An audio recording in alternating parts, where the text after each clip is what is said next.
All right, well, good morning. Dr. Helansky, the Division Chief of Orthopedics here, and here to introduce Monica Perez-Lozano. She's our new head of the neuromuscular program in orthopedics.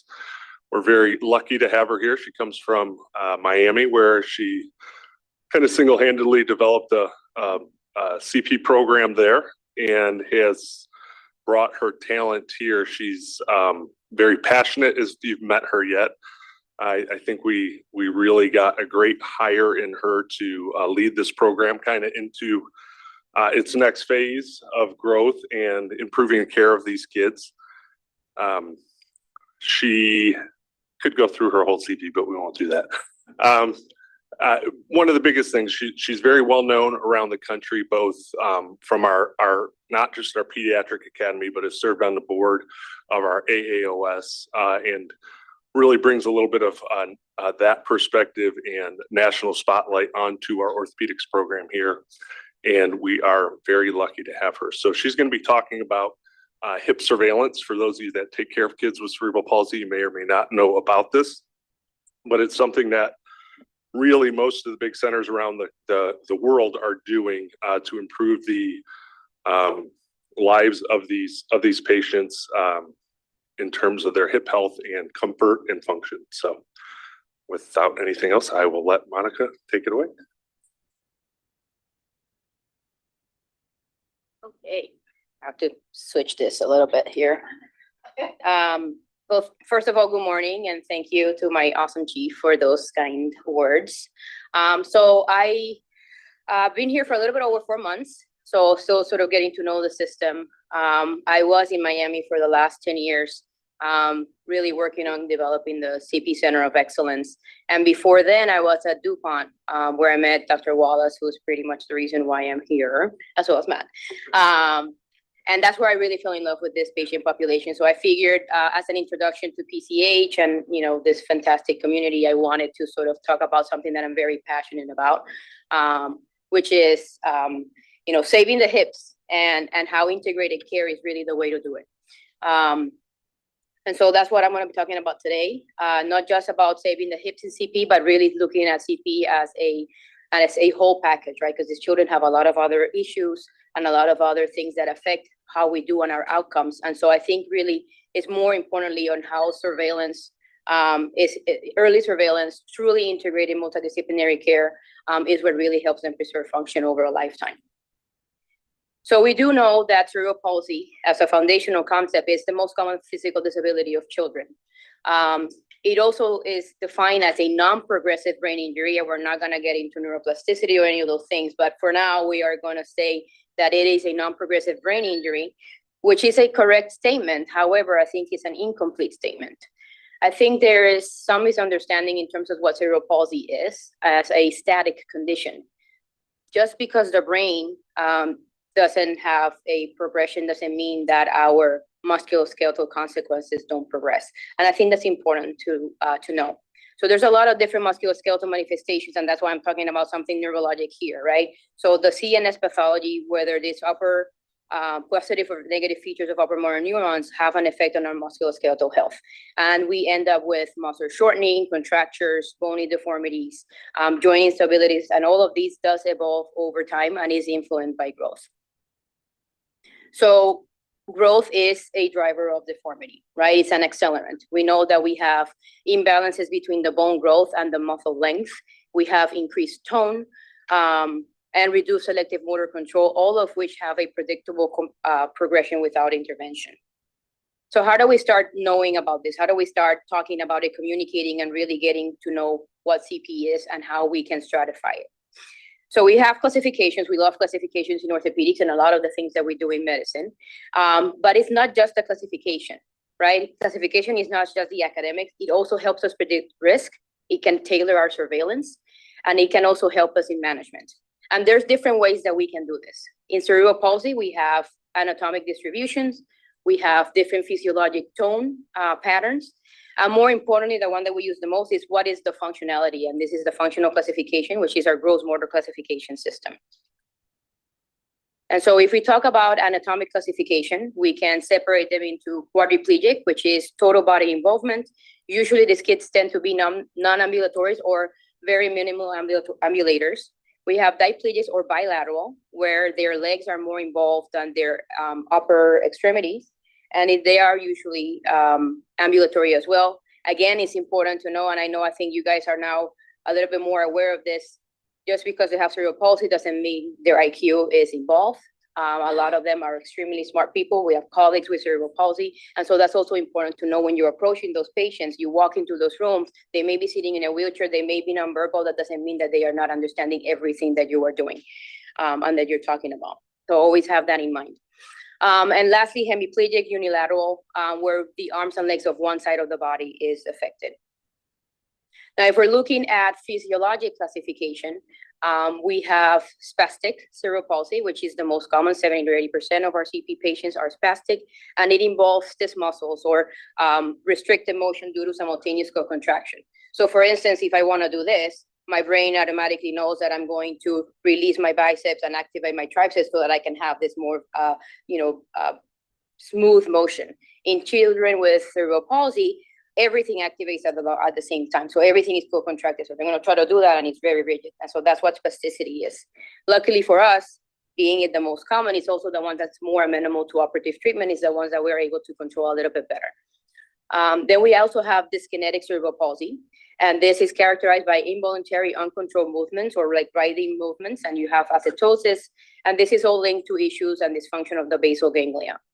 We also have ataxic cerebral palsy, which is affects more balance and coordination, and that's because there's damage to the cerebellum. And hypotonic, a lot of our kids end up, as they're babies, we usually have those floppy babies, a lot of difficulties with trunk and head control, but eventually they may go into the more spastic category classification. And we can always have mixed, which is a combination of two or more of these types.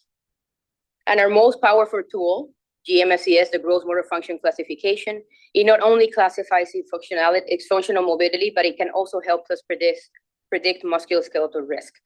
It can help us guide surveillance intensity, and it also helps us with timing of intervention. So what is the GMFCS classification? So this is a short version, and I want to repeat it a bunch of times just because I think it's important for us to be able to communicate, for us to understand, okay, CP is such a huge spectrum, right? So this sort of help us narrow down, like, okay, if I'm calling you about a 10-year-old GMFCS level 5, it's a very different than a 10-year-old GMFCS level 1 kid. And so the approach is very different. So it just helps us communicate a little bit better so we can be also more efficient in our multidisciplinary team communication. So a GMFCS level 1 is able to walk and run independently. They level 2s are also walking independently with some limitations. Level 3s are using assistive devices. Level 4s have limited sort of independent mobility, maybe just in therapy or at home. And level 5s are completely total care dependent. So we'll look at it again, just so you have an image of what it looks like. So a GMFCS level 1 is able to walk around without aids, and aids meaning walkers, crutches, canes, not necessarily AFOs or orthotics. Okay, orthotics don't count as aids. All right, but they don't really have a lot of functional difficulties. Our level 2s are walking without aids, but they do have some issues with or difficulties with going up and down the stairs, maybe uneven terrain, maybe a little bit more challenging for them.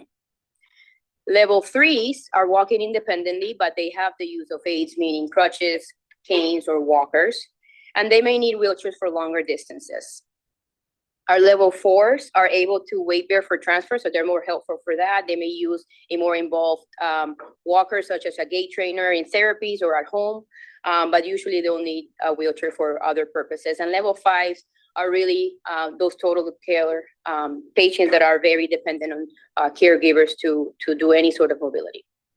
So let's dive a little bit more into hip surveillance and how and why it does work. So we know that hip disease in cerebral palsy is not random. It actually follows a very clear linear relationship in association to their functional level. So we know that our level 5s have very low risk of having hip dysplasia. Doesn't mean that they can, especially our hemis, type 4 hemis, which are hip involvement. But as we go up on our GMFCS level, we go up to almost 90% issues with their hips on GMFCS level 5s.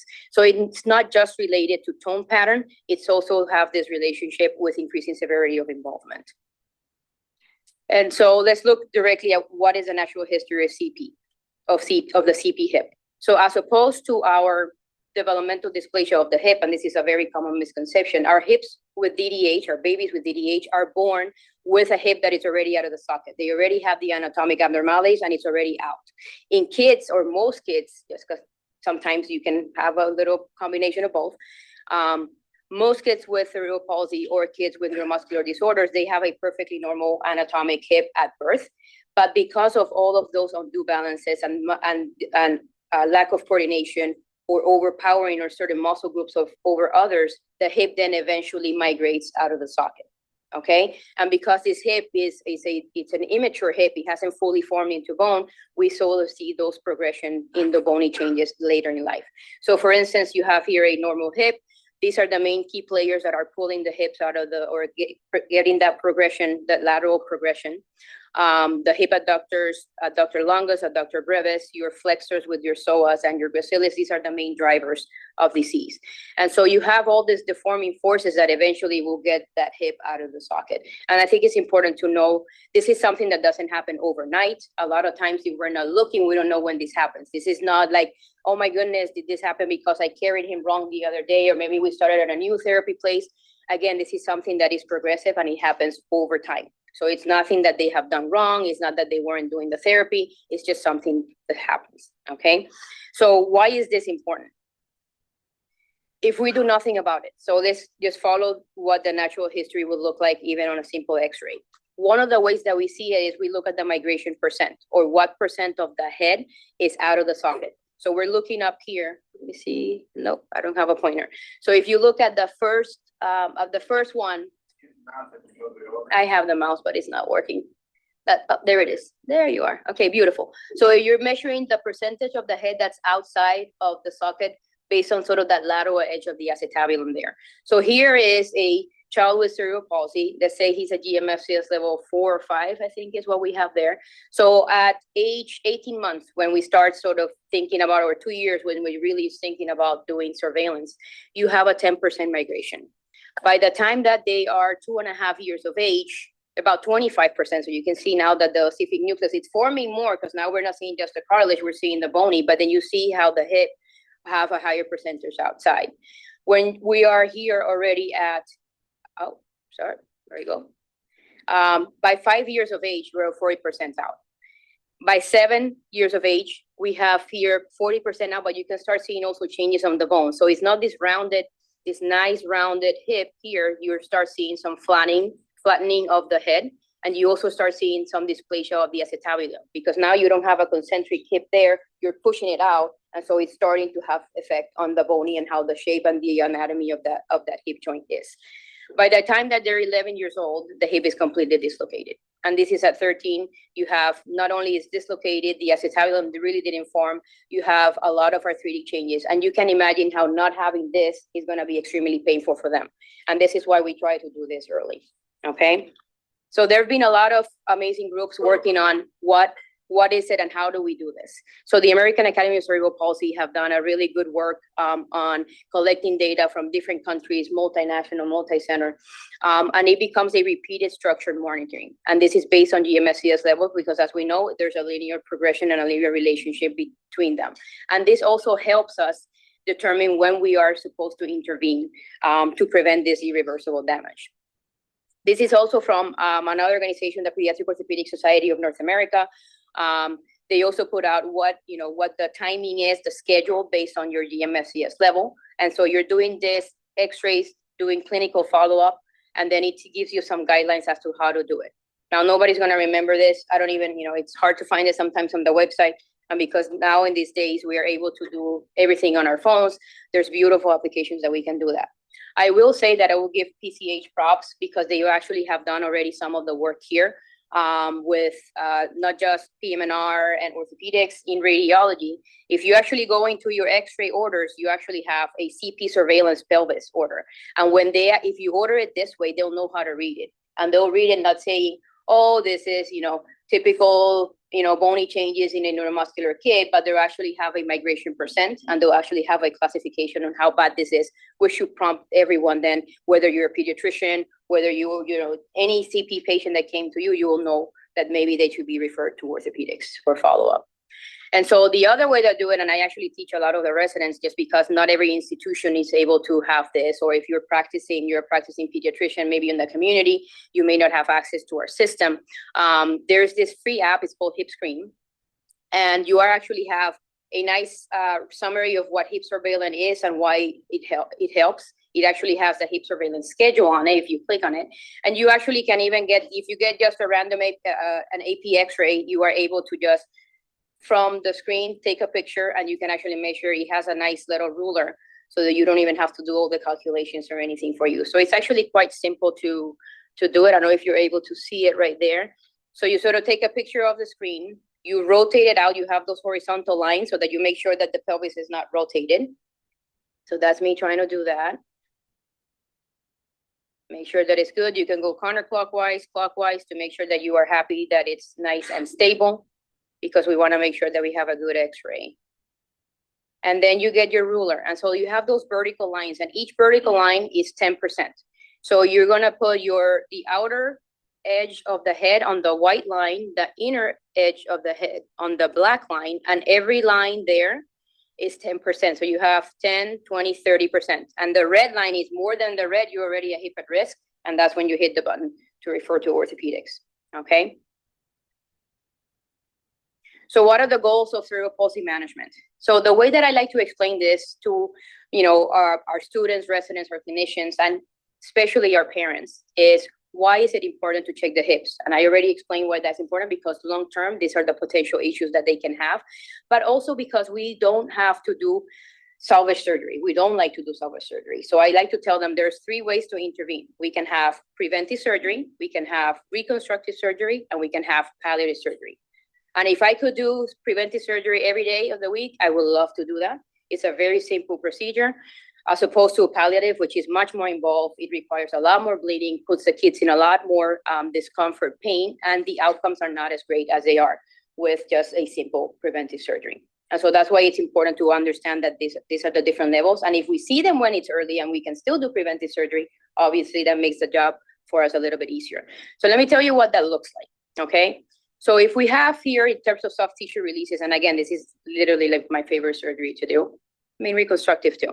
But the goal is to remove or weaken those deforming forces. So those that adductor longus, those hip flexors, right? We want to make sure that we release them, and we do it via a very small incision. I would say probably about 2 to 3 centimeters, maybe an inch. And we're able to do that through a small incision and bikini line, okay? Minimal blood loss, minimal recovery. Usually, a lot of times, because these kids also have other, the joints below may be involved, so the knees may be involved, so we may do just soft tissue releases down the extremity. They're still going back to therapy within a few days. They stay in the hospital overnight, they go back to their therapy pretty much right away, and we want to keep them moving because everything takes for them longer. So we want to keep them moving, we want to keep them active. I don't restrict them a lot for that. In the lower DMFCS levels, this is extremely successful. Obviously, in our GMFCS 5 is not as successful, but it's still a good way to try to prevent it and maybe delay a reconstruction for later. We're not burning any bridges. I've had quite a bit of GMFCS level 5 that have super surprised me, and we decided to just do that, whether it was because maybe they were too medically complex and I couldn't do a full reconstruction, so that at least provided some relief. And some of these hips actually remodeled and never dislocated completely. So it's always worth trying to do the simpler, smaller surgery if we catch them early enough. For our non-ambulators, I will be a little bit more aggressive in taking the psoas. I don't like to do it in the ambulators because you can really weaken them so much. I don't know how much we're doing in terms of over the rim fractional lengthenings, but that's another important thing. I don't tend to do a lot of neurectomies. I think we did them a lot because then you can actually go the other way. And so I don't like to do those, that part. Something newer, and I say newer, maybe in the last 5 to 10 years, we've been looking at growth modulation, which is a fantastic tool that we have used before in taking advantage of the growth of the child. We had done it a lot for coronal deformities on the lower extremities or for leg length inequality. So we decided, why don't we try it to do for something like this? So a lot of times those deforming forces, we want our hip and our femur to be nice and angulated, right? And with these kids, with those hip flexors and abductors, they end up going into coxa-valga. So the idea behind using the screws is you put the screws into that proximal femur physis, and it allows it to sort of stay in that sort of more varus position and not go into coxa-valga. Now, this is, again, the goal is minimizing that recurrence or minimizing that hip trying to do that. The issue is the kids keep growing. So it is still a smaller procedure. It's a small incision. You just put the screw. But as they grow, as you can see here, you may have to revive the screws because they keep growing. And eventually you need to take the screws out. So it does require another surgery. But again, the surgery is still not as involved. I do have here the indications. We're still looking at the data. We're still looking at long-term outcomes. I think we're going into earlier, not 4 to 10. I think now there's people doing it even as young as 2 years of age. And so we can start pretty young. Just as soon as they start having surveillance, if we see it, we're able to do some of this stuff. And then obviously this is the second stage, it's reconstruction. This is a much more involved procedure. We actually, you can see it here, the hips are out of the socket, the acetabulum is dysplastic. And what this entails is we do have to cut the femur, we have to bring it back and realign it so that even the deforming forces, which will still be there, we may do the soft tissue releases in conjunction with this, it's still gonna recur because they'll still grow. So we'll cut them and they'll grow, like I say, like they're like little salamanders, right? You cut the tail and another one grows. That's what happens, right? As they keep growing. That's why growth is so important too. And so you're cutting down the femurs, you stabilize the femur in the new direction, and then you're bringing down the roof of the house. All right, that's the best way, easier way so they understand it. So we're bringing down the femur, and then we're bringing out that steep acetabulum and bringing it down. And a lot of times we'll use the same bone that we cut from the femur and put it up in the pelvis. And so you can see now these are much more, they're reduced and they are stable. We want to keep them stable as long as possible. This is another case. A little bit more involved. You can barely see where the hips are. So we have all these tools now. We get a CT. We look exactly at where the deformity and where the dysplasia is. And typically it will be more posterior.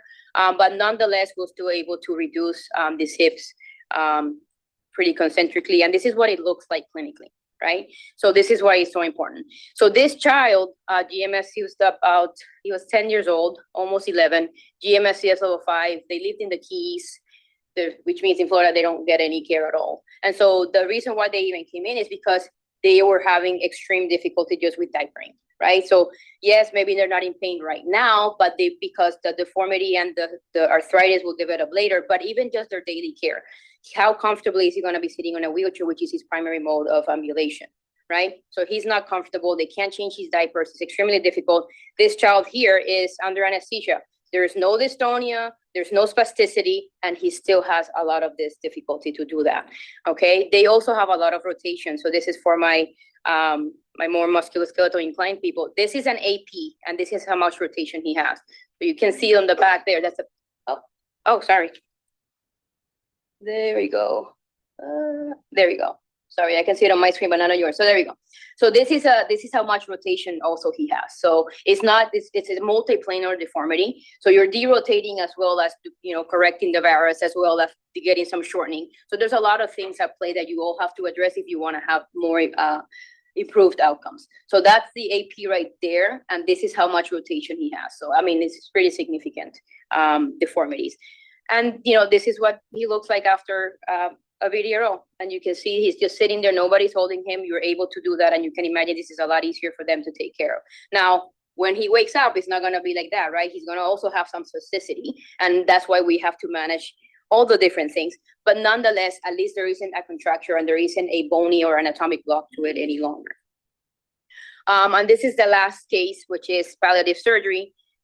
This is an older child. He's probably 15 to 16 years of age. And you can see what's interesting too. This is what he likes. He could not lie in a wheelchair. He couldn't stand. He was nonverbal, but actually quite smart. So he could actually communicate that he was extremely uncomfortable. And this is how he looks like. And this is why sometimes it's important to get further imaging to know exactly what you're looking at before you go in to do a procedure. We did get a 3D imaging, and you can see here that he actually has an anterior, so he has a windswept pelvis. So one hip is out of the front, the other one is out of the back. And there was really no reconstructing this. And so, he ended up getting a proximal femoral resection, which again is a much, much more involved procedure. He wasn't able to stand anymore, but if we do these kind of procedures, a lot of times they're going to lose that ability anyways, but we want them to be comfortable.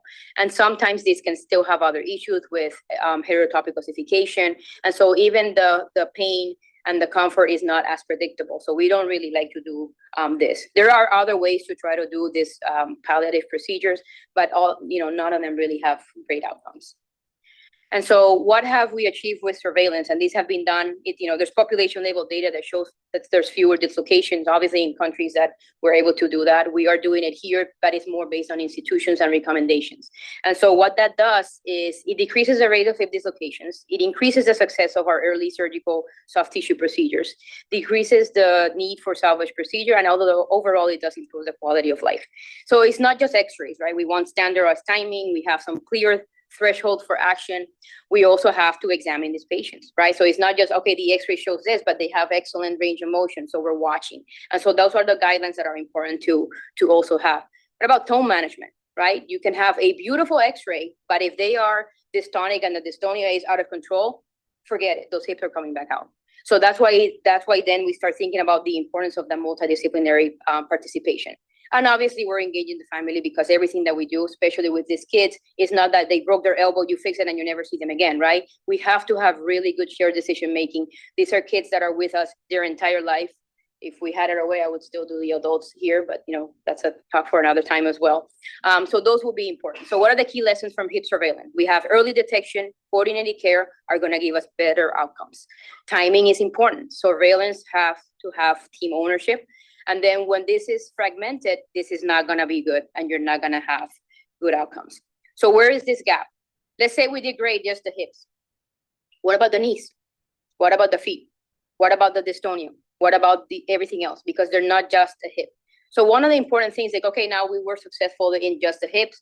What about their gait for those GMFCS level 2s, 3s, right? So they're going to then develop crouch. So what are we missing? And I think the important concept for this patient population is that the problem is not a single joint, right? Gait is a whole system. Growth affects multiple joints. So this surveillance, this looking at this, being aware of what is happening and the natural history of what their patients are, is global. So that surveillance needs to be global and not isolated. And then the management needs to be global and not isolated. And so, for example, why the knee matters. We just had this talk at CP Academy. So now we actually also have knee surveillance, right? And I'm actually working on foot models on how to classify foot deformity as well. So there's a lot of things that we are doing. We are doing some upper extremity work. I've been lucky to partner up with our plastics colleagues here, and we're going to start doing some upper extremity work too. So it's not just one hip, it's not just one joint, it's the whole patient. But again, multidisciplinary care is the real solution. We have to look at it as a group. So it's not just a hip talk or just a knee talk. It's a care model talk, right? And the issue is not that we don't know what we're doing or that we're lacking expertise here, because we have experts in our institution or in different institutions. I think the main issue is that we're not integrating properly or talking to each other to really get the best outcomes for the patients. And then, this surveillance, this awareness, again, it needs to be across disciplines. So what is the reality of what we're doing currently and why this fragmented care may not be the best? So in ortho, they sent me a dislocated hip, although I found a dislocated hip, just fix the hip. So ortho would just do the deformity okay, well, if we don't manage the tone, you're going to have a higher risk of redislocation. You may have a lot of issues with postoperative management, pain, and all these other things that we're not looking at, right? And if we have PM&R or neurosurgery or neurology, okay, we'll do the Botox. I'm like, okay, why are we doing casting? Are we managing the contractures? Are we at the next level? So we have missed opportunities in having a more comprehensive care. And the families are noticing this decline, and the information doesn't really converge between each other, right? So we have delays in recognition or progression, missed growth windows, we have reactive instead of preventive care. And this also ends up having a much higher surgical burden later. So what does multidisciplinary care, why does it work? And what does it enable?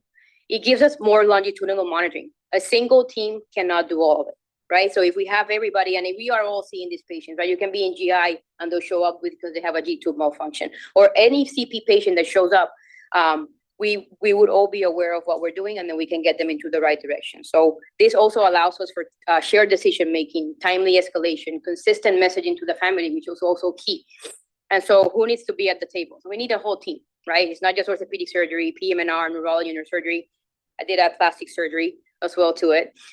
Palliative care and complex care is important because of goals of care, right? Just because we can't do the surgery doesn't mean we should do the surgery, right? A lot of these kids are very fragile, and doing something so that the spine looks straighter or that the hips are in place may actually put them in such stress that we may not give you your child back after surgery. So do we really need to do this? And so I think all of those things, and everybody needs to be at the table and have these discussions to really have a better outcome. Care coordination. So we have two phenomenal RNs in our CP with Debbie, and in PM&R we also have a great person that's working on a lot of this educational component, but we need case management, we need social workers, and then of course family and family education. So with this shared ownership, we have everybody contributes. There's clear communication pathways. There are standardized triggers for referral, and it's not just surgical care, right? So we're identifying risks early. We are allowing for lower morbidity of interventions. We're preserving their function, which sometimes can be already minimal, right? And this reduces long-term costs and complexity of what we're doing. So how can we apply this to our institution? And we want to develop a more practical, scalable model. So surveillance embedded within any CP visit in any department, right? We want to make sure that we standardize some of the assessments, how we're looking at these patients. We want to share our documentation. Give me an email, show me, let us know what's going on. Hey, I have a question about this.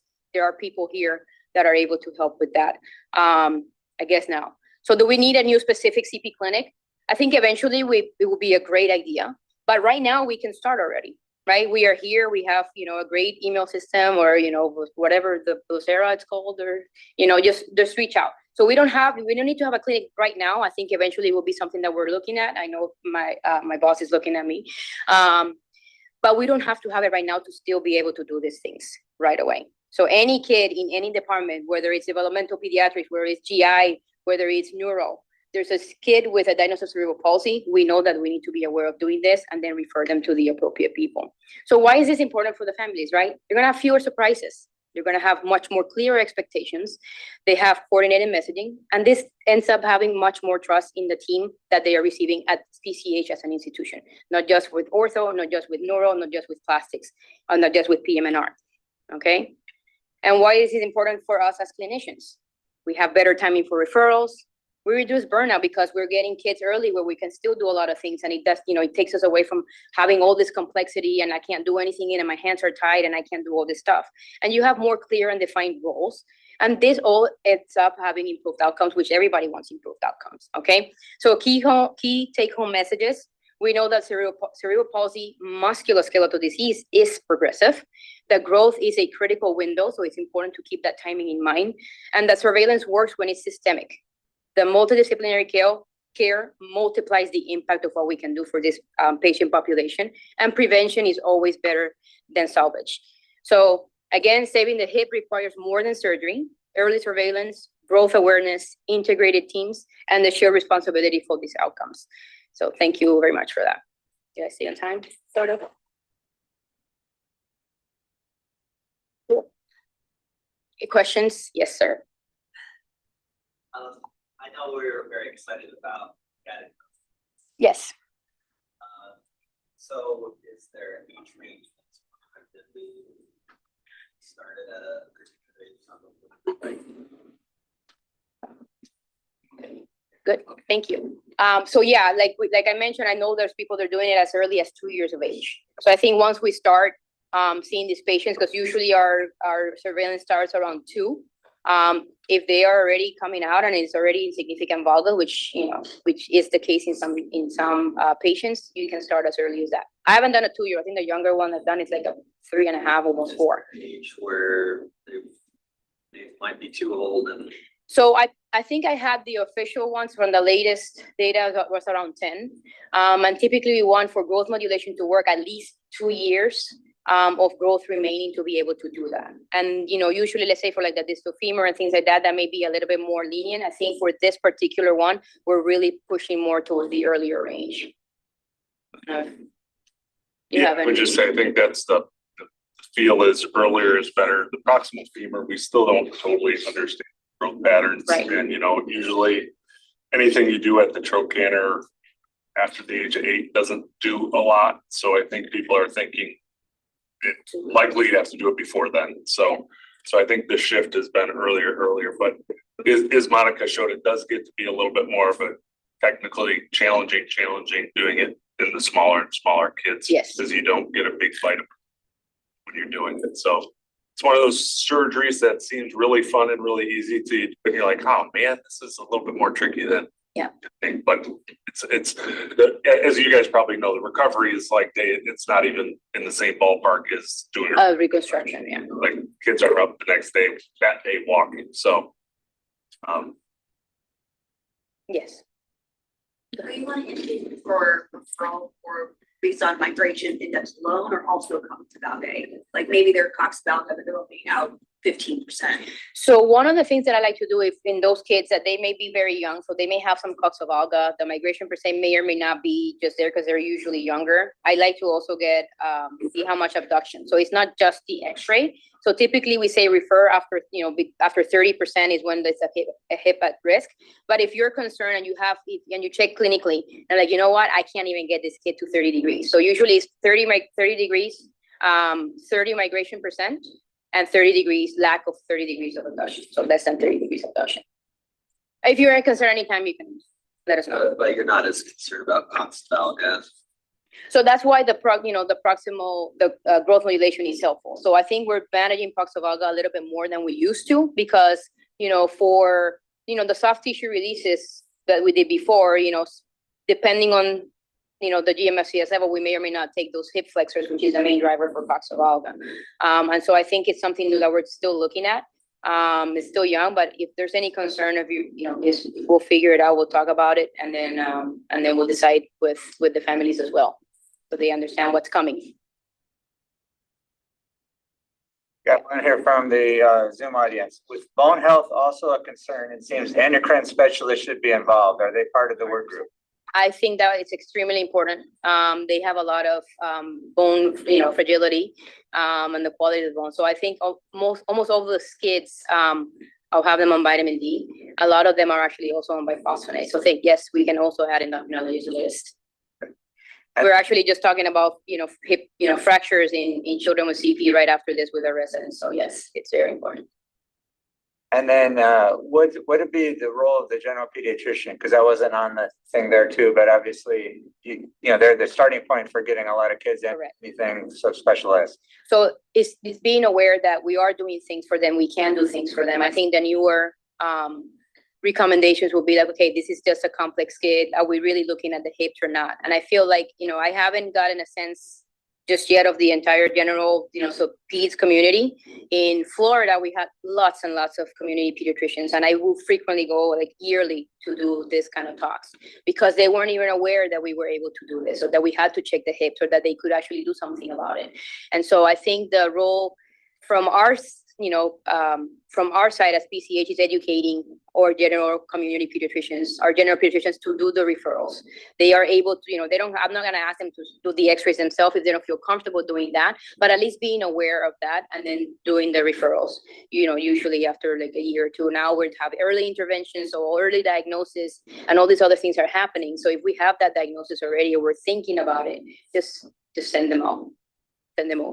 I would put, I know coming here a few years ago, the thing that I heard a lot was, well, we don't want to send them until they need surgery. And that, I would say that is not the message. The message is, while maybe that is the typical surgeon approach in dealing with these kids, it's way easier for us to see them early and give the family a treatment plan so that we're not seeing kids when their hips are dislocated, because that does happen here quite a bit still.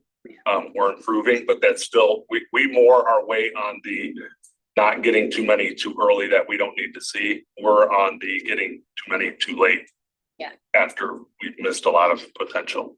And just coming off of that too, I think it's extremely important that we get the referral so that we can properly then educate the patients as to what their expectations and the outcomes are. Because a lot of times they'll go, well, why didn't they send me? And I was like, well, I'm sorry, I didn't know you were coming, right? So, but if they know from the beginning, like this is it, and we can do part of that, right? We have a more robust patient education plan. We can discuss, this is the progression, this is what's gonna happen.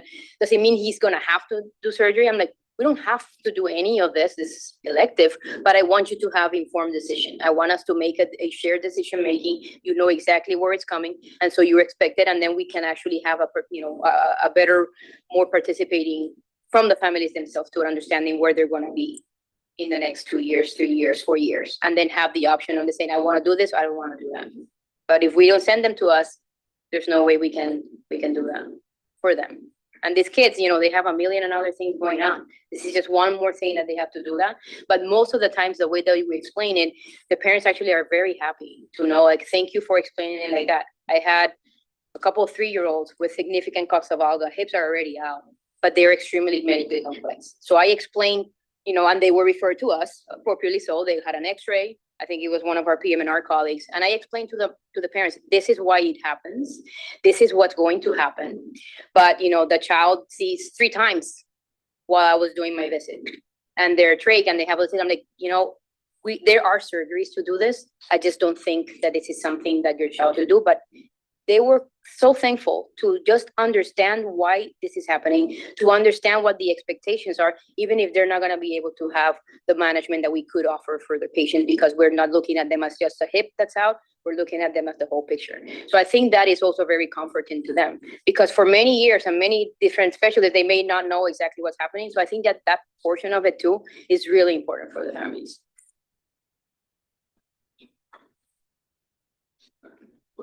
Or just another, if nobody else is asked. What, if you look all over the United States and other countries that we know of, Yeah. what would be the best system? Because on one hand, you've got the general pediatrician or even the APP who's, taking care of everything and, is not going to be up to date on, specific populations like this. And then you've got the surgeon who knows exactly what to do. Is there anybody that, functions as a kind of a middle person? Just like, for example, in sports medicine here, you've got your general pediatricians that are done a sports medicine fellowship, that they're not orthopedic surgeons, but they know how to triage. So when you send them to them, they'd say, okay, you need to see a surgeon, you need to see physical therapy, you just need to go home and do rice and you'll be fine. Yeah. Does somebody have something like that set up? Here. Anywhere in the United States?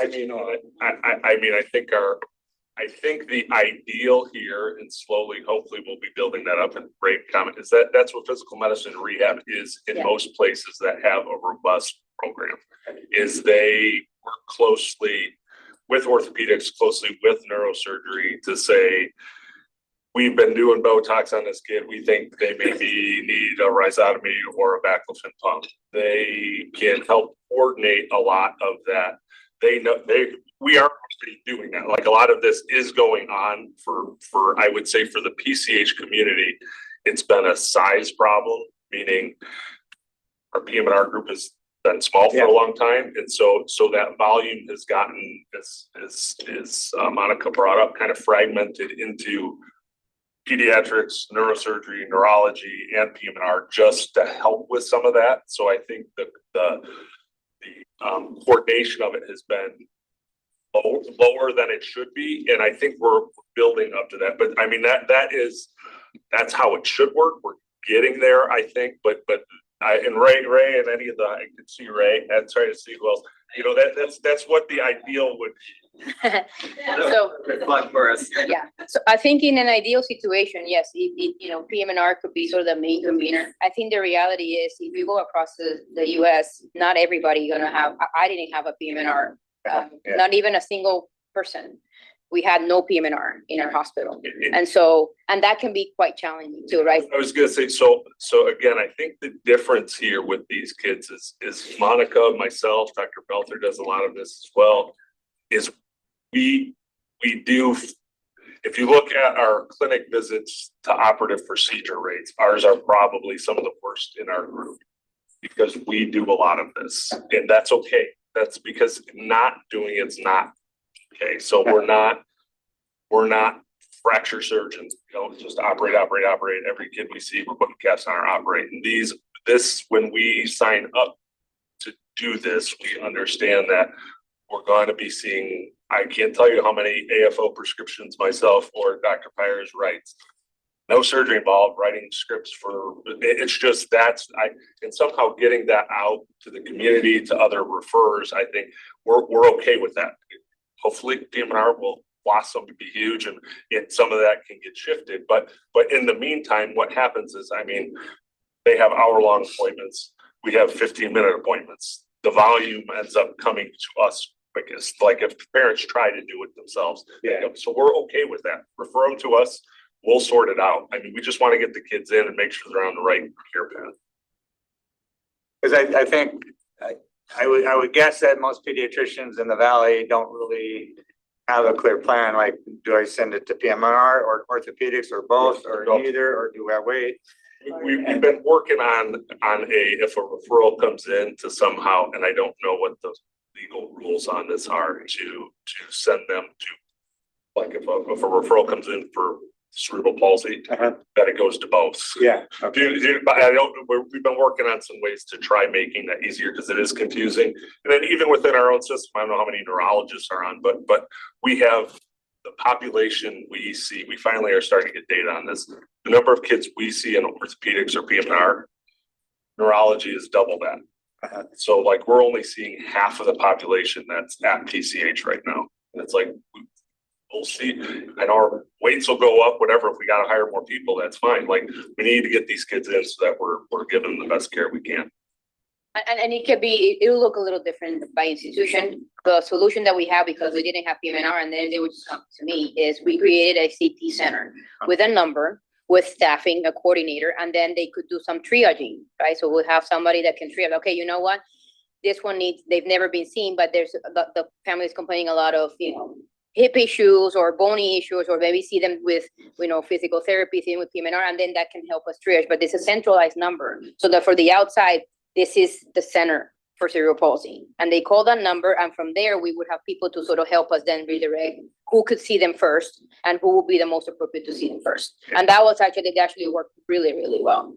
Because before they were just coming to me, which was not ideal. Thank you for the talk. It strikes me that you're really kind of dependent on people remembering to send them to you. Is there a way to just make this automated? So, I mean, we have the ability to create these robust dashboards that says any kid with this diagnosis, if they haven't had a pelvic x-ray or been seen by PM&R in the last 12 months, they automatically get a referral. So you're not dependent on somebody remembering. So these are the 20 things I got to do. We do have a CT dashboard and a hip surveillance dashboard. Now, the question I don't know, and Ray may know, because it's actually been a PSQ for even our folks. If they're seen in neurology with the diagnosis of it, do they get, because we do get the little emails in the morning of this patient's coming to see you, they haven't had their x-ray yet. But does that go out to neurology, do you know, or is it just us and you guys? At one point, we were wanting to make our PSQ to involve other divisions, but we figured it's kind of out of our control. Yeah. Back up on that. But I did want to give a little plug for another project that we're working on, which is the early diagnosis clinics. We're trying to catch these earlier, diagnose them earlier, and then they get plugged into the system. Everything that way. And Ray, just so everybody knows, what do you mean by earlier? Just so 3 months. Yeah. Like pretty much straight out of the NICU. Things like that.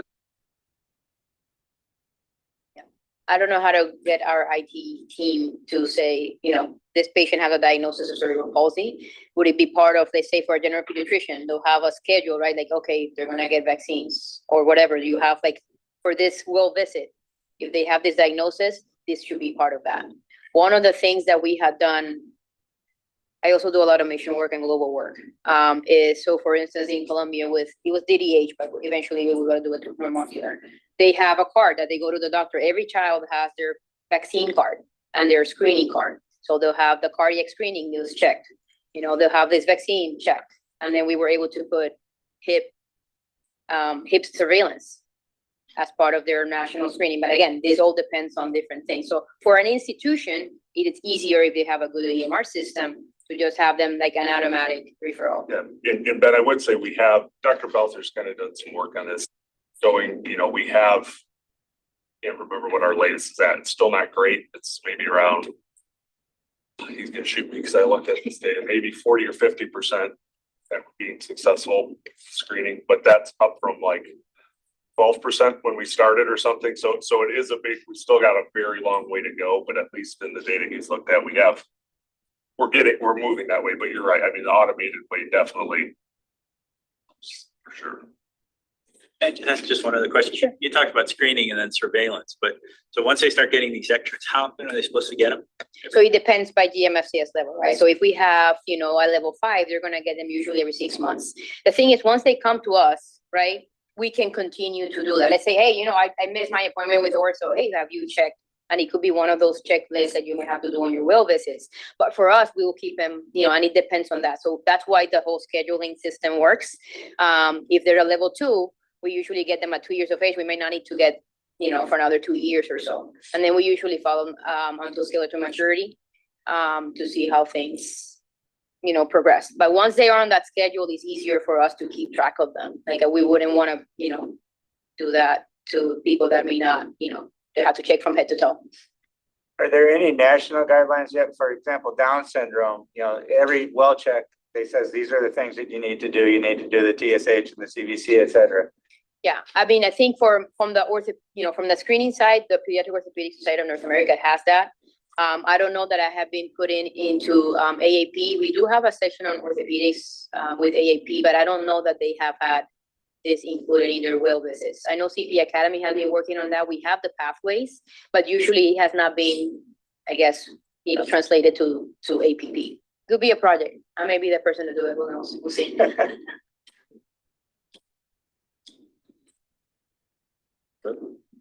Well, thank you guys, and look.